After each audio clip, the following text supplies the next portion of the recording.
சப்பாத்தி முட்டை கொத்து செய்ய போகிறோம். இதுக்கு சப்பாத்தி நான் காலையில் செஞ்ச சப்பாத்தி சின்ன சின்னதாக கட் பண்ணி வச்சுருக்கேன். இதை வந்து முட்டை கொத்து எப்படி செய்யலாம் பார்க்கலாம். சிக்கன் குழம்பு கொஞ்சம் இருக்குது, அதையும் வச்சு நம்ம எப்படி செய்யலாம் பார்க்கலாம்.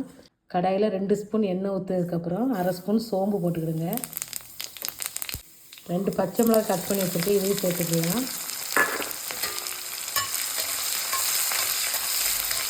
நல்லா வதக்கிக்கிடுங்க.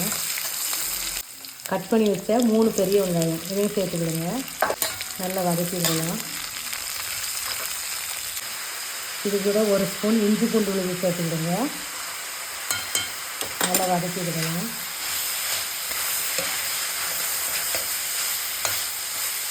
ரெண்டு தக்காளி கட் பண்ணி வச்சுருக்கேன், இதையும் சேர்த்துக்கிடுங்க. கொஞ்சம் உப்பு போட்டுக்கிடுங்க. போட்டு நல்லா வதக்கிக்கிடுங்க. இதில் 1/2 ஸ்பூன் மிளகாத்தூள், 1/2 ஸ்பூன் காஷ்மீர் மிளகாத்தூள் போட்டு வதக்கி விடுங்க.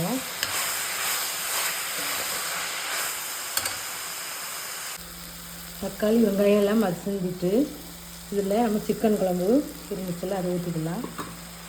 இருந்தால் ஊற்றிக்கிடுங்க, இல்லைன்னா சிக்கன் மசாலா மட்டன் மசாலா இந்த மாதிரி போட்டுக்கிடுங்க. வறுத்துக்கிடுங்க. இது கூட 6 முட்டை உடச்சி வச்சுருக்கேன், இது சேர்த்துக்கிடுங்க. நல்லா கலந்துக்கிடுங்க. இது கூட கொஞ்சம் கரம் மசாலா போட்டுக்கிடுங்க. 1/4 ஸ்பூன் உப்பு பத்தாது, உப்பு போட்டுக்கிடுங்க. போட்டுட்டு நல்லா கலந்துக்கிடுங்க. முட்டை ஆஃப் ஆயில் பதத்துக்கு வெந்ததுக்கப்புறம் நம்ம கட் பண்ணி வச்சுருக்கோம்ல சப்பாத்தி, இதை போட்டுக்கிடுங்க. சப்பாத்தியை முட்டையோடு நல்லா மிக்ஸ் பண்ணியாச்சு. கொஞ்சம் மல்லியிலை தூவிக்கிடுங்க. மல்லியிலை தூவி கலந்துட்டு ஒரு 2 நிமிஷம் மூடி வச்சிடலாம். 2 நிமிஷம் மூடி வச்சுருந்தோம். முட்டையெல்லாம் சூப்பராக சப்பாத்தியில் ஒட்டி நல்லா வெந்துருச்சு. அதுக்காக தான் வேகிறதுக்காக தான் 2 நிமிஷம் மூடி வச்சுருந்தது. பாருங்கள் எவ்வளோ உதிரியாக நல்லா டேஸ்ட்டாக இருக்குது. டேஸ்ட்டு பார்த்தாச்சு, சூப்பராக இருக்குது. இதை தொட்டுக்கிறதுக்கு நான் வந்து வெள்ளரிக்காய் தயிர் பச்சடி வச்சுருக்கேன், வச்சு சாப்பிடுங்க. டேஸ்ட்டு நல்லாயிருக்கும்.